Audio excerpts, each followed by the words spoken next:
সবাই তো অনেক ধরনের কথা বলে। দেন আমি এখন ট্রাই করে তোমাদেরকে বলবো অ্যাকচুয়ালি এইখানকার প্রাইস একটু বেশি, যেমন তুমি বড় রেস্টুরেন্টে পেয়ে যাবে একই প্রাইস তোমরা এখানটায়ও পাবে। তো সে নিয়ে কোনো সমস্যা নেই, তোমরা বড় হোটেলে যেরকম খাও এখানে সেরকম খাবে। তো অনেকে কিন্তু অনেক ধরনের কথা বলেছে যে বিরিয়ানি এটা সেটা, তো আমি তোমাদেরকে বলবো হ্যাঁ বিরিয়ানিটা এরকম না যে খুব ভালো, এরকম না একদম মুখে নেওয়া যায় না। বাট আমরা বাঙালি, কারণ আমাদের দুর্গাপুজো আসলেই আমাদের জন্য সব কথা মনে পড়ে যায়, শপিং, কেনাকাটা, খাওয়া দাওয়া। আর পার্লারে না আসলে আমাদের সাজটাও যেন কমপ্লিট হয় না। জানো তো 2 দিন থেকে ঘুরছি, পার্লারে আসছি আর বাড়িতে যাচ্ছি, কিছুতেই আমি চান্স পাচ্ছিলাম না। কাকিমণির পার্লারে, আমার মনে হয় কাকি শাশুড়ি পার্লার আছে আর কি। আর যেহেতু আমি বাড়ির মানুষ, আমিও সেরকম প্রেশার দিতে পারছি না, আগে তো লোককে দিবে তারপরে। আজকে আমি আর একদম লেট করিনি, একদম স্নান করে সকাল সকাল এসে পড়েছে যে না আজকে আমার ফেসিয়ালটা করতেই হবে। জানো তো ফেসিয়াল করছিলাম আর জানি না কেন আমার চোখে লেগেছে, হয়তো চোখে একটুখানি গেছে, তো আমাকে এখন দেখতে কি রকম লাগছে। তো চলো একদম ফেসিয়াল করে তারপরে তোমাদের সাথে দেখা হচ্ছে। এখানটায় একটা বুনু আছে, বুনুটা হচ্ছে চুল কালার করছে, আর আমি এখানে মুখে ক্রিম লাগিয়ে বসে আছি। 2000 years later. Hey everyone, welcome back to our channel. তোমরা সবাই কেমন আছো? আশা করি ভালো আছো, আর আমিও কিন্তু অনেক ভালো আছি। তো আজকের ব্লগটা আমি এখান থেকে স্টার্ট করছি। তো আজকের ব্লগটা না তোমাদের আগেই বলি খুবই ইন্টারেস্টিং হতে চলেছে।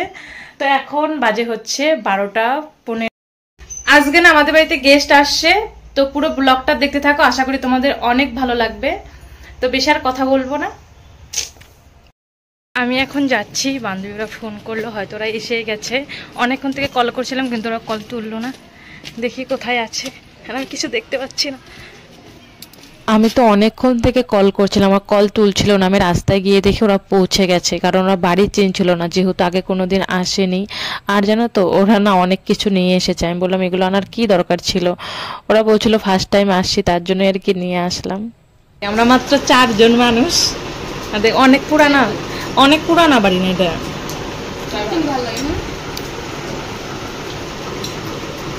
এই যে হচ্ছে বান্ধবী, বান্ধবী মানে হচ্ছে ইমোশন কাজ করে। আমরা 3 জন মিলে কিছুক্ষণ গল্প করলাম, দেন আমরা রেডি হয়ে কিন্তু বেরিয়ে গেছি। ওদেরকে বললাম ঠিক আছে একটু পরে যাই, কিন্তু না ওদের ভীষণ তাড়া ছিল, ওরা আবার আর এক জায়গায় ঘুরতে যাবে। তো আমরা কিন্তু ফাইনালি আজকে যাচ্ছি ধামাল আড্ডাতে। আমার একটা বান্ধবী কিন্তু 2-3 বার ও অলরেডি চলে গেছে, আর একটা বান্ধবী যায়নি, আর আমিও কিন্তু যাইনি।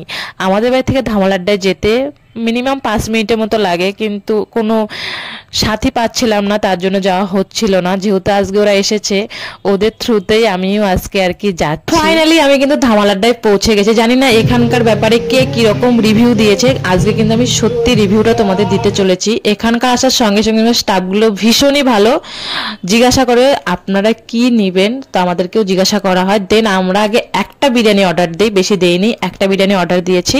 তোমার এই বান্ধবী খাচ্ছে, লাবণী এখন খাচ্ছে, ওকে আমি জিজ্ঞাসা করলাম যে কিরকম, ও বলল যে হ্যাঁ ভালো আছে, ভালো। দেন আমার কিন্তু এই বান্ধবীটাকে আমি এখন জিজ্ঞাসা করছি তুই বল যে কি রকম খেতে হয়েছে, সবাই তো অনেক ধরনের কথা বলে। দেন আমি এখন ট্রাই করে তোমাদেরকে বলবো অ্যাকচুয়ালি এইখানকার প্রাইস একটু বেশি, যেমন তুমি বড় রেস্টুরেন্টে পেয়ে যাবে একই প্রাইস তোমরা এখানটায়ও পাবে। তো সে নিয়ে কোনো সমস্যা নেই, তোমরা বড় হোটেলে যেরকম খাও এখানে সেরকম খাবে।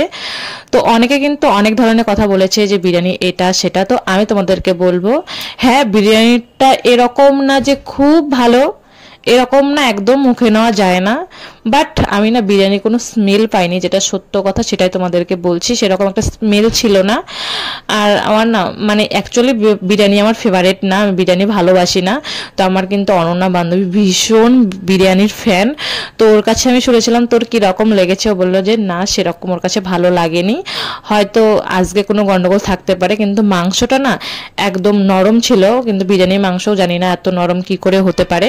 তো সেটার তুলনায় It's been a year now. I was lost in the blood, but it's so clear now. Too bad I can't find the words. Wish you were near me. Loving you was so easy.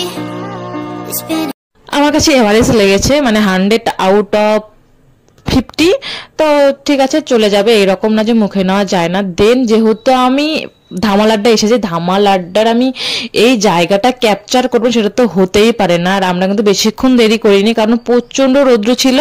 ওরা আবার এক জায়গায় যাবে ঠাকুর দেখতে, তো আমরাও টোটোতে উঠে পড়েছি। এখন আমরা বাড়িতে যাচ্ছি, আর আমরা কিন্তু বাড়িতে পৌঁছেও গেছি। জানো তো ওদেরকে অনেক বললাম যে একটু থাক, ভীষণ ভালো লাগছিল। ওরা না বাড়িতে এসে আবার সেই চলেই যাচ্ছে। আমার না ভীষণ খারাপ লাগছিল, কারণ অনেক দিন পরে দেখা হলো। বাড়িতে এতদিন ছিলাম, ওদের সঙ্গে কিন্তু আমার দেখা হয়নি। এত রিকোয়েস্টের পরে ওরা থাকছিল না, কারণ দুর্গাপূজা তো বছরে একবারই আসে, তার জন্য আমিও আর বেশি জোর করলাম না, কারণ ওরা আবার আলিপুরে যাবে।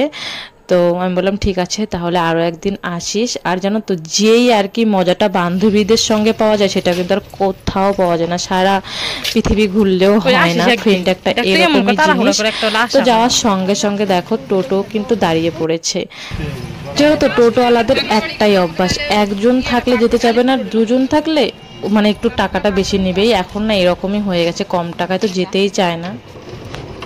আসিস আবার? হ্যাঁ আচ্ছা আচ্ছা। ওদেরকে একদম টোটোতে উঠিয়ে দিয়ে আমি এবার চলে গেলাম একটু বরের দোকানে, বরের সঙ্গে একটু ঝামেলা করতে। ওরা না চলে গেল, আর আমার একটু খারাপ লাগছে, কারণ অনেক দিন পরে ওদের সঙ্গে দেখা হলো। বাড়িতে এতদিন ছিলাম তবু কিন্তু ওদের সাথে দেখা হয়নি, তাই আর কি মনটা খারাপ হয়ে গেছে। আর একদিকে কিন্তু ভালো হলো, অনেক দিন পরে দেখলাম। বান্ধবী মানে তো সবাই জানো যে ইমোশনের ব্যাপার একটা। আর আমার কিন্তু প্রচণ্ড গরম লেগে গেছে। এখন আমি ড্রেসটা চেঞ্জ করি, আর মা আজকে সকাল থেকে সব কাজ একাই করছে। তো চলো, আজকে তো হঠাৎ করে ধামাল আড্ডায় যায়, তাড়াহুড়াও ছিল, সেরকম আর ভিডিও করতে পারিনি। তো আমি আরও একদিন যাব, তোমাদেরকে ফুল রিভিউটা অবশ্যই দেব।